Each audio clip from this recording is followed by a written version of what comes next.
மூன்றாவது பெரிய கட்சியாக வந்திருக்குது அப்படின்னா அண்டாவுக்கு ஈயம் பூசுனது இல்ல. நான் அண்டாவுக்குள்ள ஈயத்தை எடுத்துட்டு உள்ள போன உடனே இப்படி சுத்தும் போது நீ இப்படி சுத்தணும், நான் இப்படி சுத்தும் போது நீ அப்படி சுத்தணும். இங்க திமுகவே ஒரு பெரிய மதவாத கட்சி என்பதை நீங்க அறியாது திரும்ப திரும்ப பேசிட்டு இருக்கீங்க. எங்க மச்சான் சீமான சொல்ல பாரு யாருன்னு. எனக்கு பொழுது போலன்னா அவன் பேச்சு தான் கேட்பேன். ஆமா, வீட்டுக்கு பின்னாடி தக்காளி செடி 4 வச்சுன்னா நீ சாஸ் கம்பெனி ஓனர் ஆயிடலாம். என்ன போக்கு எதிர்கட்சியார என்ன நினைப்பா?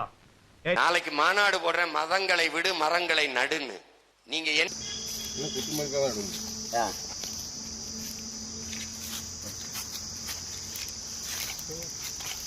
அப்புறம் சீமா அவனுக்கு எவ்வளோ திமிரு இருந்தா கூப்பிட்ட இஷ்டப்பட்டு வந்தா கர்ப்பமாக்கன கலைச்சேன் உயிரோட உள்ளாமா.